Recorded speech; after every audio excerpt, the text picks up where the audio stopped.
I've been wanting to talk about Sir Francis Bacon for a little bit now, but I wanted to start off by, giving my channel a little bit more of a structure before I got into a couple of miscellaneous things that weren't as poetical in their nature. But Sir Francis Bacon is amazing.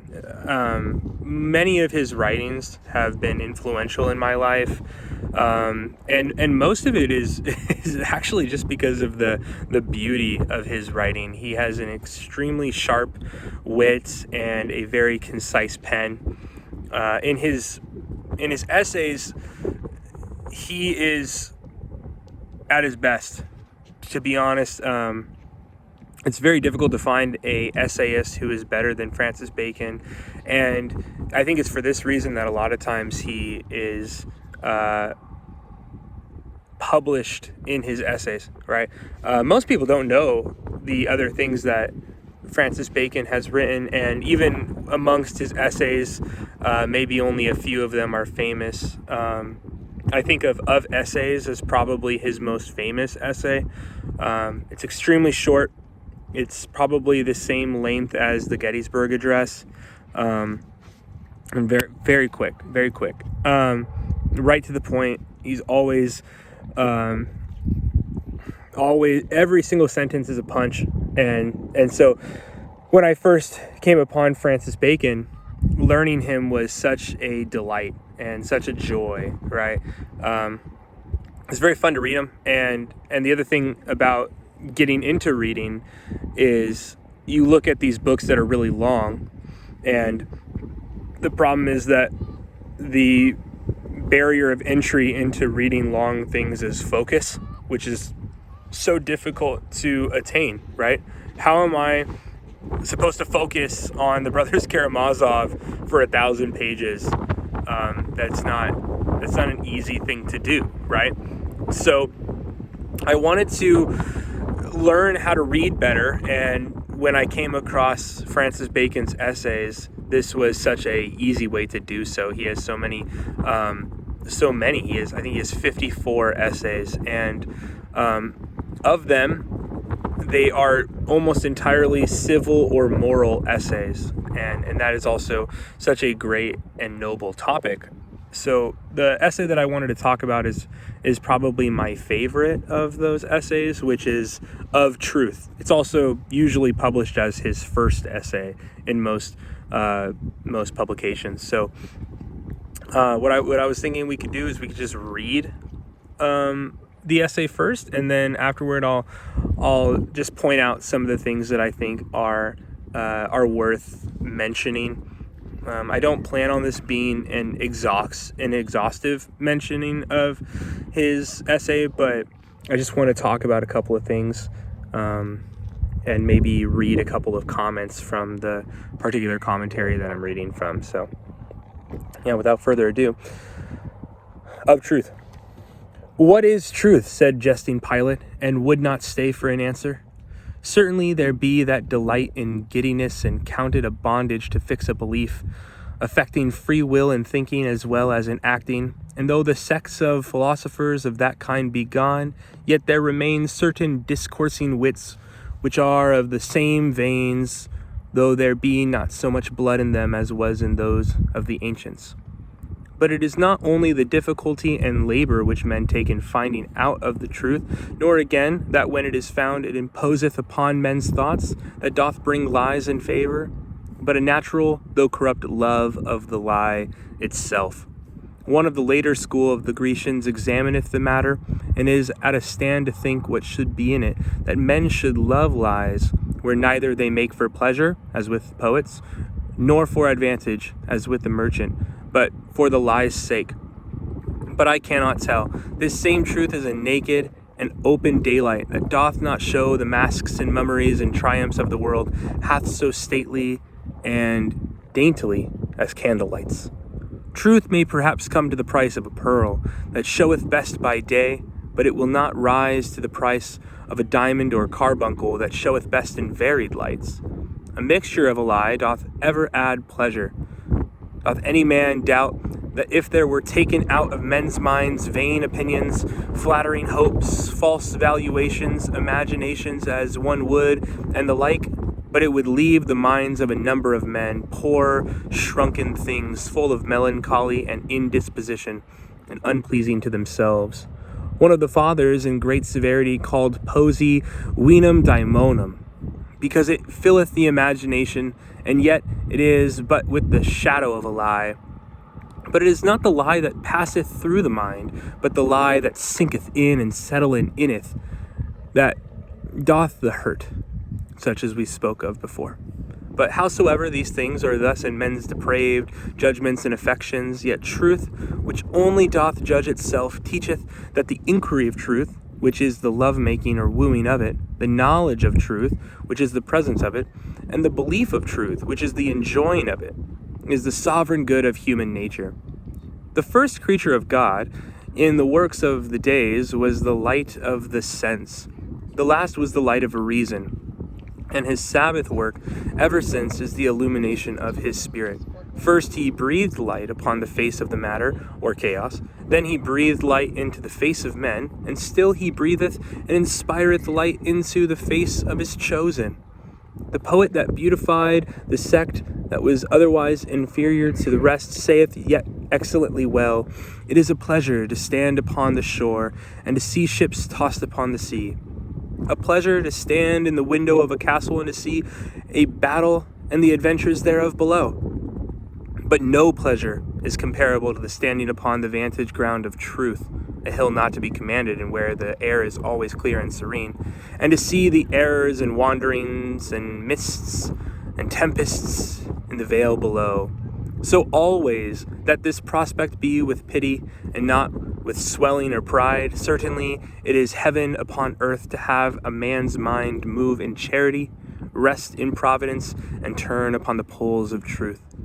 To pass from theological and philosophical truth to the truth of civil business, it will be acknowledged even by those that practice it not, that clear and round dealing is the honor of man's nature, and that mixture of falsehood is like allay and coin of gold and silver, which may make the metal work the better, but it embaseth it. For these winding and crooked courses are the goings of the serpent, which goeth basely upon the belly, and not upon the feet. There is no light that doth so cover a man with shame as to be found false and perfidious. And therefore Montaigne saith prettily, when he inquired the reason why the word of the lie should be such a disgrace and such an odious charge, saith he, if it be well weighed, to say that a man lieth is as much to say as that he is brave towards God and a coward towards men. For a lie faces God and shrinks from man. Surely the wickedness of falsehood and breach of faith cannot possibly be so highly expressed as in that it shall be the last peal to call the judgments of God upon the generations of men, it being foretold that when Christ cometh, he shall not find faith upon the earth. Okay, well, to me, this is one of the greatest essays a man could probably have ever written. This essay is full of truth, right? Let's just start from the beginning and kind of work our way down to the bottom. Again, like I said, I'm not going to be able to exhaust all of the different things in this poem, but I will try my best to remark on some of the minute details in the essay, and then try to remark on some of the more broad things in the essay. So I probably will focus a little bit more in the beginning, and then I'll comment on a couple of things on the end, and hopefully that will suffice for a video of some length. Okay, so what is truth, said jesting Pilate, and would not stay for an answer. All right, well, what allusion are we talking about here? Okay, we're talking about when Pilate, who is essentially the judge of Jesus Christ, right, comes, and the Jews have given him over to Pilate because the Jews say, okay, well, we can't crucify Jesus, but you can. And Pilate goes, okay, well, I have Jesus, I have Barabbas, and so who do you want? Barabbas is a insurrectionist. He is a murderer and a thief. You can take him, or you can take Jesus, who I see no wrong in. And they say, give us Barabbas, right? And so Pilate says, okay, well, his blood is not on my hands. and then he crucifies Jesus, right? So what is truth? Okay, well, why does Pilate ask this in jesting? Well, because when Jesus says that he is the truth, Pilate says, what is truth, right? And he would not stay for an answer. And why does Pilate do that? Well, Pilate does that because he's a stoic, right?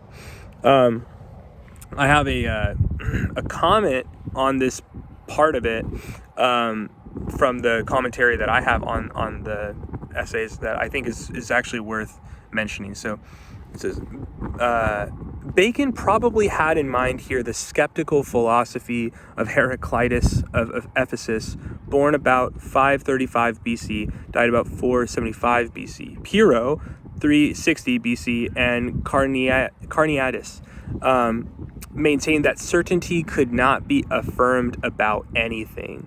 The reference may be to Democritus, the Aberrite, born around 460 BC, died about 357 BC, called the laughing philosopher. So, Heraclitus, he believes that there can be no certainty about anything, right? Which was certainly the same belief that Pilate has, right? What is truth? We can't be certain about anything, and that's something that we maintain today, right? Most people don't believe that you can be certain about anything.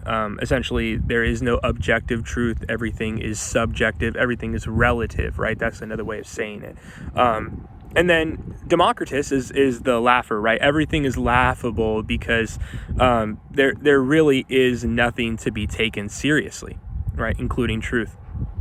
Okay, well, who else quotes that? Well, we have here Fliat Heraclitus on Ridiat, or how do you say that? Ridiat Democritus, which would be, shall I laugh with Democritus or weep with Heraclitus? Well, who says that?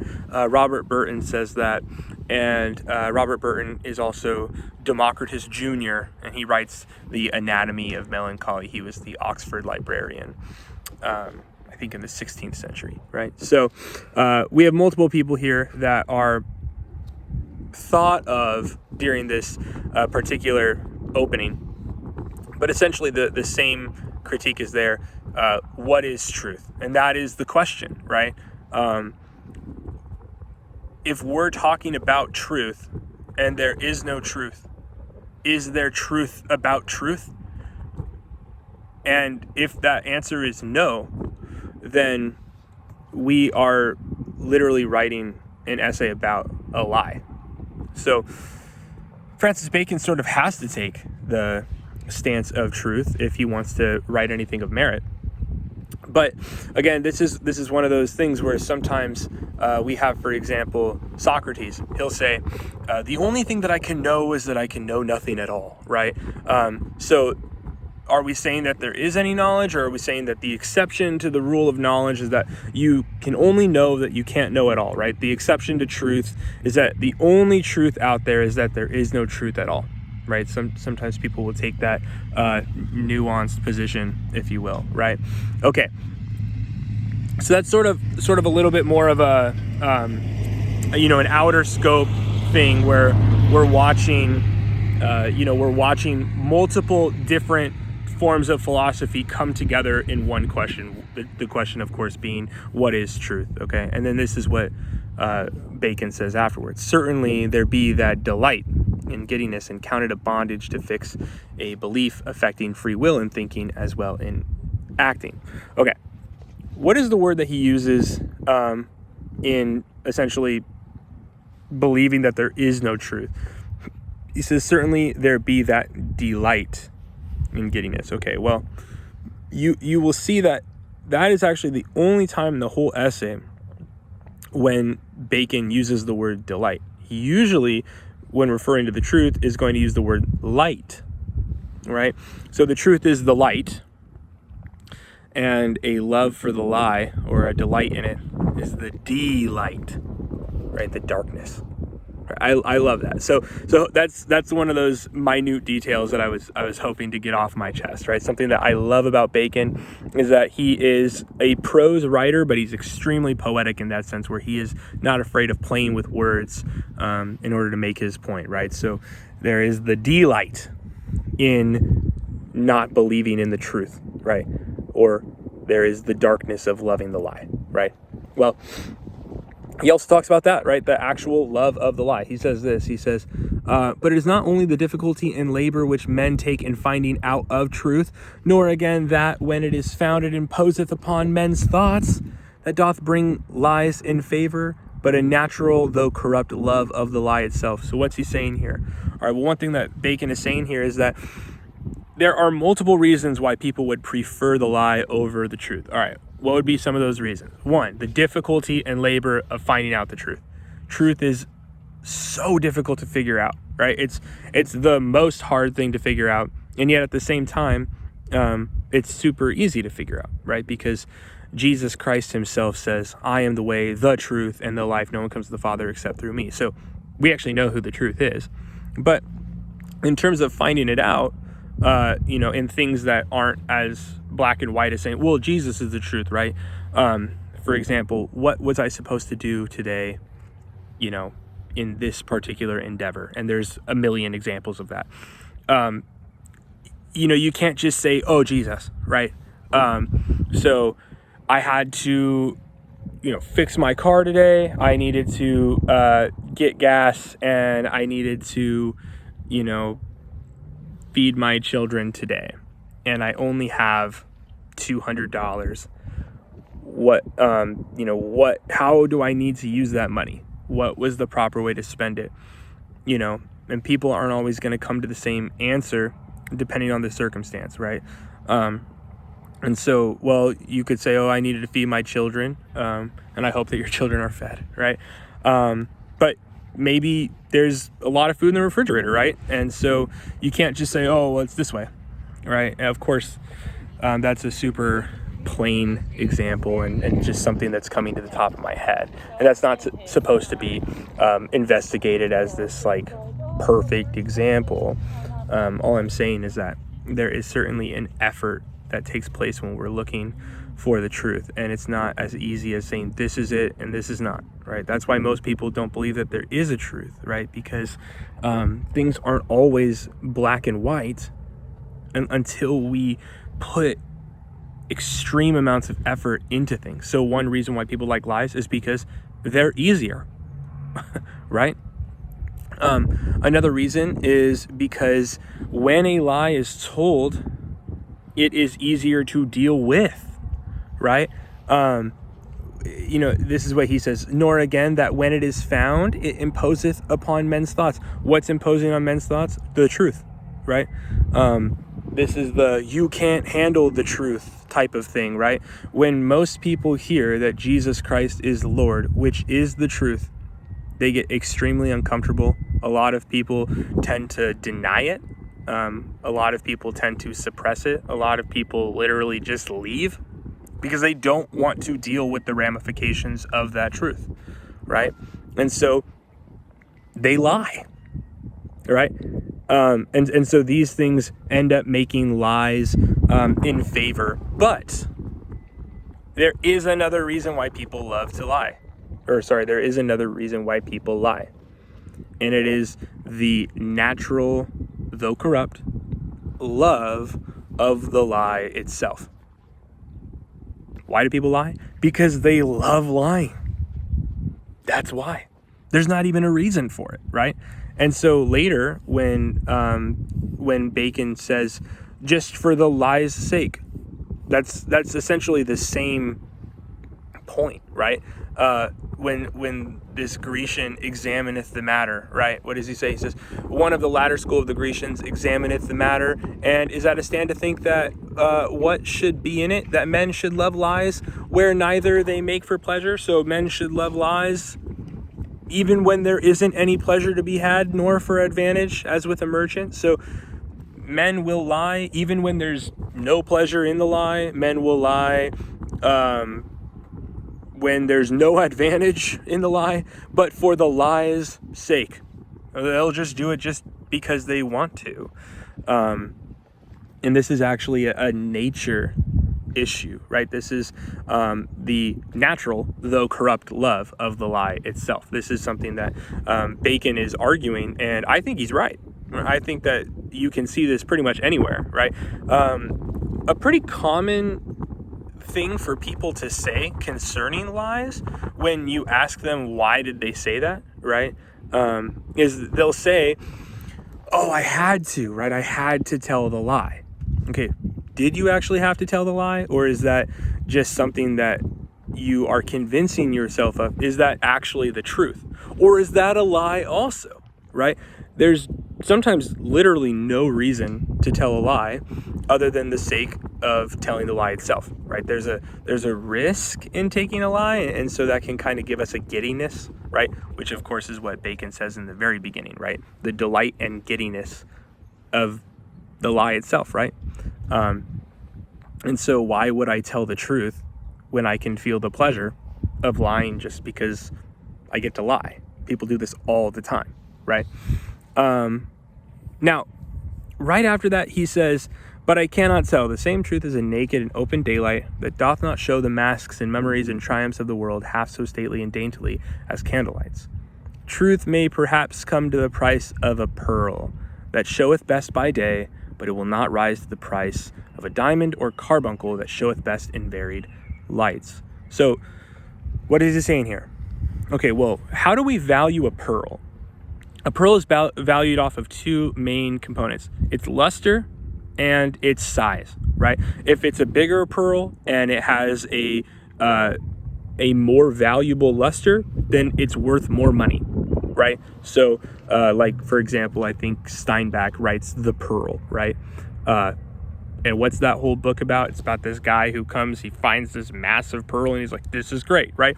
Again, we literally read in scripture, the pearl of great price, right?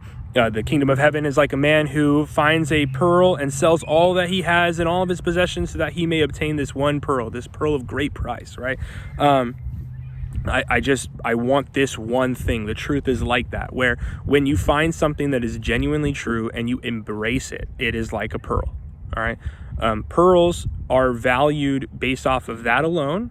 And if it's in the daytime or the nighttime, it's worth the exact same amount, right? So if you spend $20,000 on one pearl, it's not going to change its value whether you buy that at 12 o'clock at night or 12 o'clock in the middle of the day, right? And it's not going to change at 6 o'clock in the morning or 6 o'clock at night. The pearl is going to remain the exact same price. A diamond, however, when you sell a diamond, you actually have to put it under different settings in order to convince the buyer of its worth, right? So diamonds do have more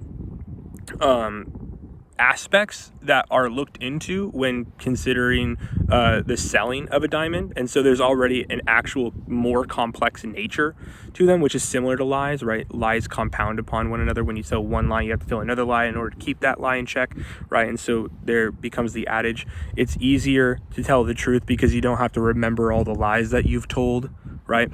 Diamonds, even by their nature, are sort of like that, where when you're selling them, you have to think about more components when you're selling them. But even the actual environment that you sell a diamond can change. So you're supposed to sell a diamond at night in a darker area, and you put a light under it, and it makes this, very colored rainbow that when you look at it in this particular environment, that looks like the best jewel you could ever buy, right? And now you can convince the buyer, oh, I want that diamond. In a way, you're actually literally telling a lie in order to convince the person that the diamond that you have is worth more, right? If you can't really sell a diamond in day in the same way, because the lights that are shining on it in all these different directions sort of cancel it out, and it just kind of looks like this, regular jewel, even if it's worth more than that. So a lie is the same way, right? Where the environment determines the worth of the lie, right? If you tell a lie if your hand is in the cookie jar and you say, I'm not stealing a cookie, then that lie is quite literally worthless, right?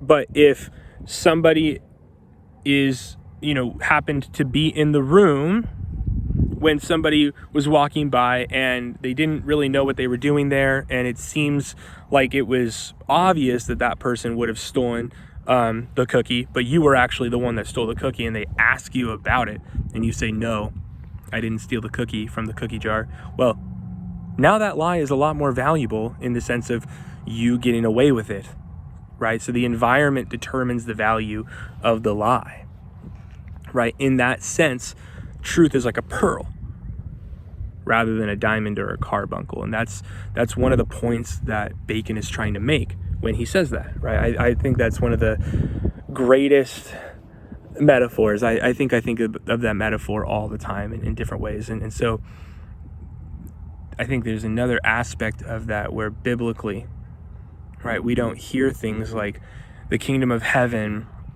is like a diamond of great price. What we hear is the kingdom of heaven is like a pearl of great price, right? We also read, do not throw your pearls before swine, right? And I think that Bacon is helping us sort of connect this idea of pearls.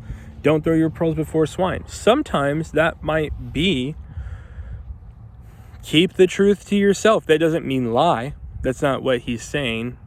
What I mean by that is understanding the truth sometimes comes at the cost of understanding that now is not the time and place to talk about it, but just to simply endure the injustice that is before you and then go home content that the Lord has saved you from your folly, right? Okay. Another thing that's here is that, the fathers in great severity call it posi vinum daemonum, because it filleth the imagination. Okay, so who calls it that? That's Augustine. And vinum daemonum is the wine of devils, right? So why is poesy the wine of devils? All right, poesy's poetry, right? He calls poesy the wine of devils because it filleth the imagination, right? Milton also talks about the imagination and actually elevates the imagination in a way that Augustine sort of doesn't. So what does Augustine say? He says that the imagination filled is ultimately harmful to the Christian, right? But Milton says that the ultimate goal of the Christian is the sanctified imagination. Essentially the imagination that in truth seeks to figure out a way to glorify God even more than before, right? If I buy this rotisserie chicken, then I could feed 3 homeless people, right? I could go out and I could help 3 whole people. Wait, no, then I should probably buy 2 because then I can help 6, right? Or if I study this verse long and hard enough, then maybe I can actually help somebody else understand this truth also. And that's a universally applicable thing, right? Where there's so many different examples of how when you do something that is good, if you put your mind to it and you imagine it more, you can imagine helping even more people, right? And yet, while James says that, our works prove our faith, right? Faith without works is dead. It's still our faith that justifies us, right? And so faith is the full embodiment of imagination. But imagination can also be a cruel deceiver, right? Our imaginations often get the best of us and we fall for sin often because of them. An imagination of this sort is sort of like a living lie, right? And so I think that he properly quotes Augustine here. Augustine is not wrong. Milton is not wrong either. I think that the ultimate goal of the Christian is to live a life with a mind of purity, a sanctified imagination. Augustine is also right, though, that probably the most harmful thing in us is our imagination that constantly deceives us and hurts our soul and rips us apart day after day. I think in this sense, imagination is probably what leads to things like suicide, right? You don't get there via conversation, right? I don't know many people that have a conversation with somebody and at the end of that conversation commit suicide, right? Most of the time it is the conversation with one's self through the imagination that leads them to something so extreme and so horrific, right? Okay. Well, if we continue, I love this line. It says, but howsoever these things are thus in men's depraved judgments and affections, right? Affection, this is like, a love for something. We know this. But affection, the word also has the word affect in it as its root, and affectation is something that is constantly asked about. Bacon actually writes a whole other essay on simulation and dissimulation, which is a question in the Renaissance that was asked very frequently. Is there a use for affectation, essentially like acting one way and being another way, right? We seem to have multiple selves. Why is it that when I'm around this person, I'm like this, but when I'm around this person, I'm like that, right?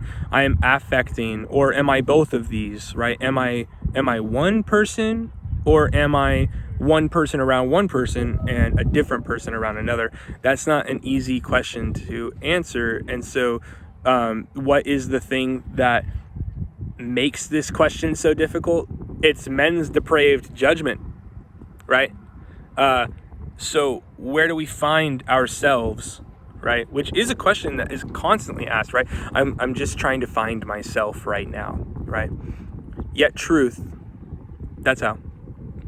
Which only doth judge itself, teacheth that the inquiry of truth, which is the love making or wooing of it. So what's another word for love making?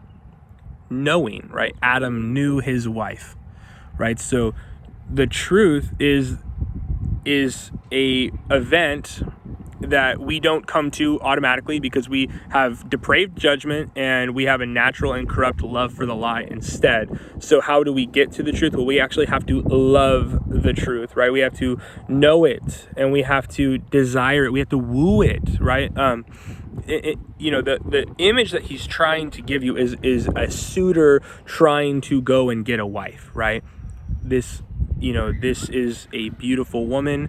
I want to be with her for the rest of my life. I want to have a faithful marriage with her. How can I find that? Well, I can woo it. I can get it on my side, right? I want truth more and more. And how is it that we get there? It is the inquiry of truth, right? So it's the asking of it. What is it? What is the truth?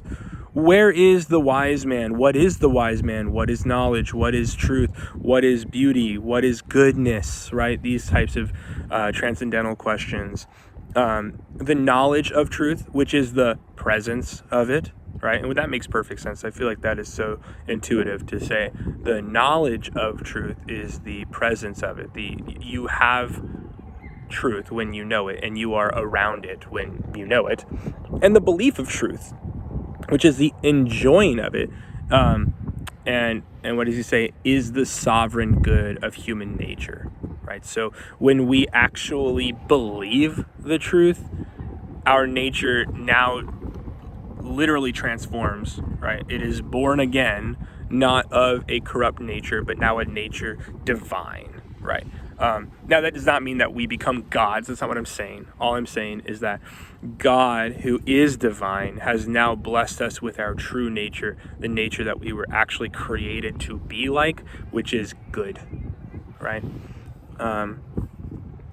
Here's another part that I really enjoy, right? It is a pleasure to stand upon the shore and to see ships tossed upon the sea, a pleasure to stand in the window of a castle and to see a battle and the adventures thereof below, but no pleasure is comparable to the standing upon the vantage ground of truth, right?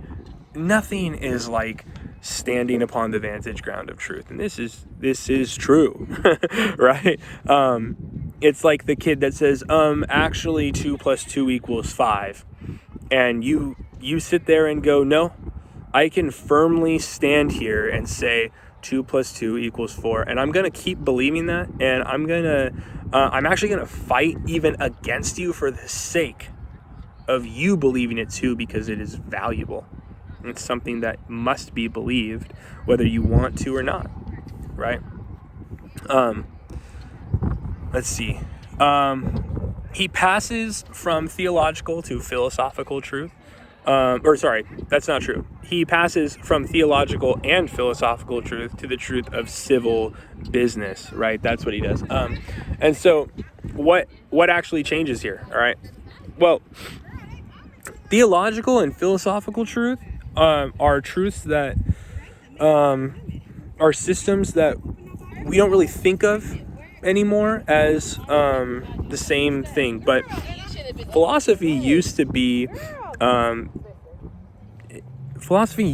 divided into different categories. So what we call science today, like physics and chemistry and biology and things like this, these were under a particular form of science called natural science, right?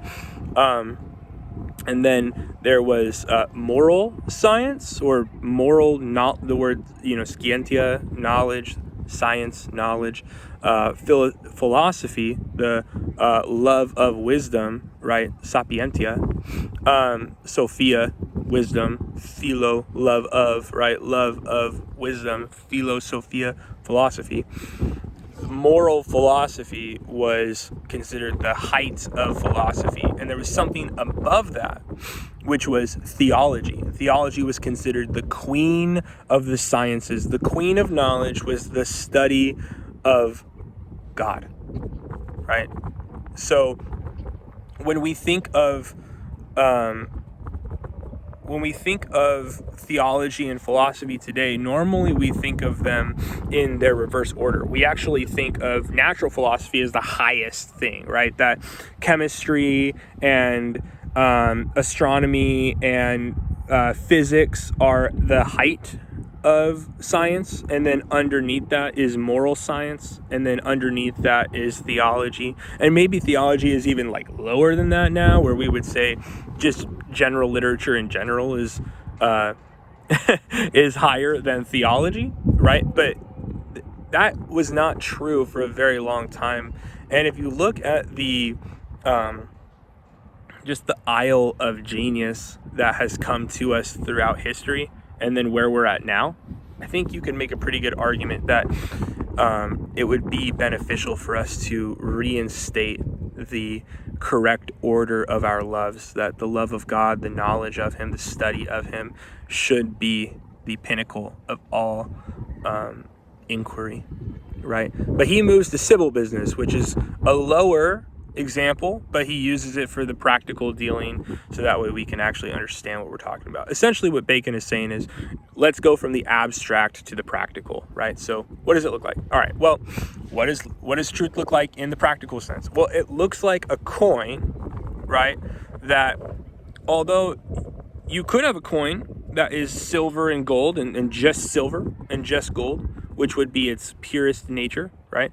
You could also have a coin that is gilt with silver or gilt with gold, and so it would have copper, it would have something else in it, and that would make the coin stronger, but it would ultimately ruin the purified nature of the coin, right? How do you get purified gold? How do you get purified silver? Well, in the ancient time, because silver and gold is a weightier metal, they would melt it in a smelter, right? And then it would bubble up. They'd pour it into this like sort of pan thing, and in the pan, the gold would go to the bottom. When you melt all of the elements together, that means that all the ore that's around the gold, that is all these different elements, it's not going to be as weighty as gold. So the gold and the silver would sink to the bottom, and then what comes up on the top, all of the leftover material that we don't want, the garbage elements, we call it the dross, right? And so you slowly scrape away all the dross, right? And how do you know that you have only gold left? Well, you look in the pan and you see your reflection, you see yourself, right? And now you see the purity of the element. In the same way, if we look at it in that sense, we look at the silver, we look at the gold in its purity, then we see ourselves, how we were meant to be. But if we look at it in its multiple fixtures of, something mixed with something else, essentially, how can truth and a lie be mixed together, right? If you mix the truth and the lie together and you look down at it, what you're going to see is a rippling puddle, right? Something that's just moving around. You're never actually going to be able to see its truest nature, right? So to add on to that, the idea of light and darkness, a lie is darkness. So even when you would look at the lie in its full purity, let's say that you just lie, and you never tell the truth. All right, well, the lie in its purity is darkness, meaning that you cannot see it in that way either. You are the blind leading the blind. So it is only the truth, which possesses both the light and the purity of gold or silver, if you will, in his analogy, his metaphor, that allows us to understand, right? The last thing I want to talk about is Montaigne's line, which is so good. What does he say? He says, if it be well weighed to say that a man lieth, is as much to say as that he is brave towards God and a coward towards men. And so what is the ultimate nature of those who lie? Where does Montaigne say this, by the way? Montaigne says this in his essay. I believe it's his essay called The Telling of the Lie, right? So where does he write this? He writes this on his critique of essentially men who tell lies, which is everyone. What does the lie prove? It proves ultimately that you are a coward. But what are you a coward toward? You are a coward toward your equals, men. But you are bold toward God, right? You have a bravery against your unequal God, who is far superior to you in every way. But the truth fears the Lord Jesus Christ because he is the truth. And therefore it shows a bravery toward our equals. And the truth gives us our correct nature, a boldness toward men and a fear toward the one who is holy and true, God Almighty, Jesus Christ our Lord. Well, I hope that the Lord blesses you, and I hope that you enjoyed this. And I hope that it challenges you to consider the lie and prefer the truth.